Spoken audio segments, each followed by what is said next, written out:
శనిదేవుని పేరు వినగానే అందరూ భయపడతారు. శనిగ్రహ దశ వచ్చిందంటే ఇంకా కష్టకాలం మొదలవుతుందని అనుకుంటారు. కానీ నిజానికి అది మనల్ని మార్చే గొప్ప అవకాశం. పాపాన్ని వదిలించుకునే సమయం. మనల్ని నిజమైన మనుషులుగా తీర్చిదిద్దే పరమశక్తి. శనిదేవుడు వాస్తవానికి మన జీవితం మీద తీర్పు చెప్పే ధర్మాధికారి. ఆయన దయ మన పుణ్యానికి బహుమానం. ఆయన కోపం మన పాపానికి ప్రతిఫలం. నీవు ఎవరినైనా మోసం చేయవచ్చు, కాని శనిదేవుణ్ణి కాదు.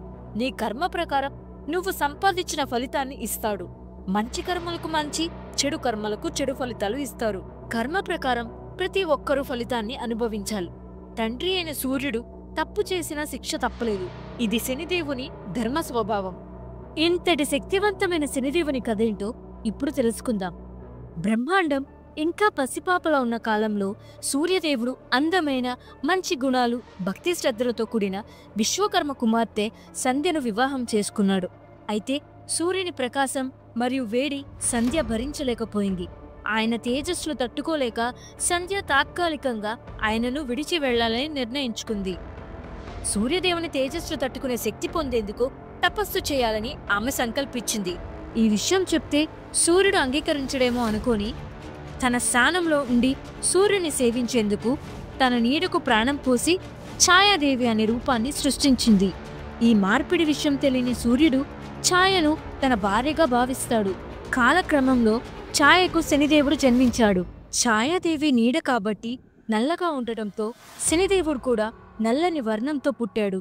శని నల్లగా ఉండటం, సూర్య తేజస్సు లేకపోవడం వల్ల సూర్యునికి కోపం వస్తుంది. ఛాయాదేవిపై అనుమానం కలుగుతుంది. సూర్యుడు ఛాయతో నిర్లక్ష్యంగా ప్రవర్తించడం ప్రారంభించి తరచుగా ఆమెను విశ్వాసఘాతుకురాలిగా ఆరోపించేవాడు. ఈ కఠినమైన ప్రవర్తన ఆమె పిల్లలకు, ముఖ్యంగా శనిదేవునికి కూడా విస్తరించింది.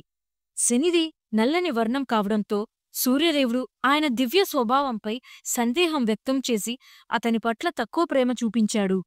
అయినప్పటికీ శని తన తల్లి మాటలు, తన స్వీయ తపస్సు వల్ల అచంచలమైన న్యాయభావనతో పెరిగాడు. శనిదేవుడు సాధారణ శిశువు కాదు. ఆయన కర్మకు, న్యాయానికి అధిపతిగా అవతరించబడ్డాడు.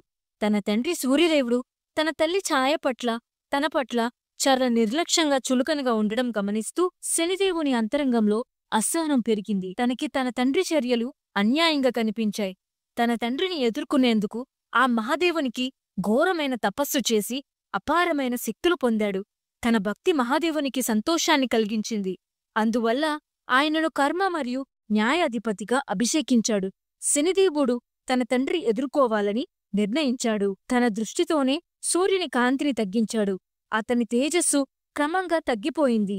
సూర్యకాంతిపై ఆధారపడి జీవనాన్ని, సమతుల్యతను కొనసాగించే ఆకాశంలోని సమస్త ప్రాణాలు ఆందోళనకు గురయ్యారు. తన పూర్వ వైభవాన్ని నీడగా మారిపోయిన సూర్యదేవుడు తన ఈ దృష్టికి కారణమేంటో తెలుసుకోవడానికి ఋషులు మరియు దేవతల సహాయం కోరాడు.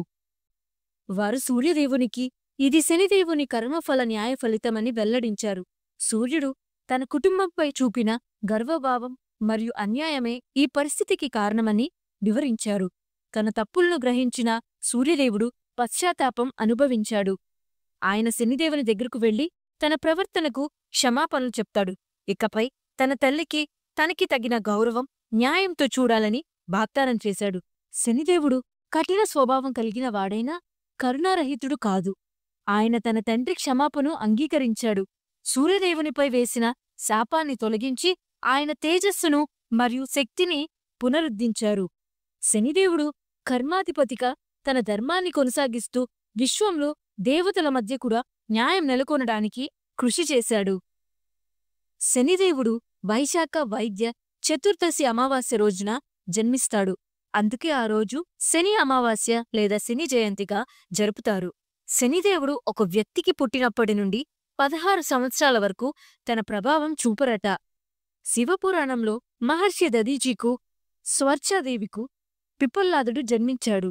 పిప్పల్లాదుడు కడుపులో ఉన్నప్పుడు దదీచి మహర్షి ఇంద్రుడు వృత్రాసురుని సంహరించడానికి తన ఎముకలను వజ్రాయుధం తయారు చేయడానికై త్యాగం చేశారు. తన భర్త ప్రాణత్యాగం తెలుసుకున్న స్వర్చ పిప్పల్లాదుడిని పిప్పల్లా చెట్టు కింద వదిలేసి తన భర్త కోసం చనిపోయింది. పిప్పల్లాదుడు పెద్దయిన తరువాత తన చిన్నతనంలోనే తండ్రిని కోల్పోయాడని బాధపడతాడు. తన తండ్రి చావుకి గల కారణం శనీశ్వరుడే అని తెలుసుకొని శనిదేవుడికి బ్రహ్మాండంలో చోటు ఉండకూడదని శాపం పెడతాడు. అందువల్ల శని నక్షత్ర మండలం నుంచి పడిపోతాడు.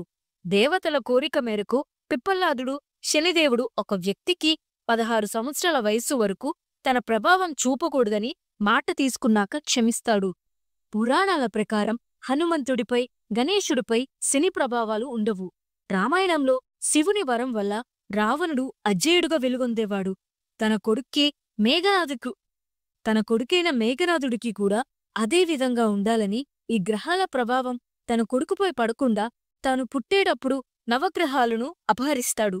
హనుమంతుడు సీతాదేవిని వెతకడం కోసం లంకకు వెళ్ళినప్పుడు శనిదేవుణ్ణి రావణుడి దగ్గరనుంచి కాపాడతాడు. కృతజ్ఞతతో హనుమంతుడిపై ఎప్పుడు తన ప్రభావం ఉండదని వరమిస్తాడు. హనుమంతుడు తన భక్తుల్కి కూడా మీ ప్రభావం చూపవద్దని కోరితే శనిదేవుడు అంగీకరిస్తాడు.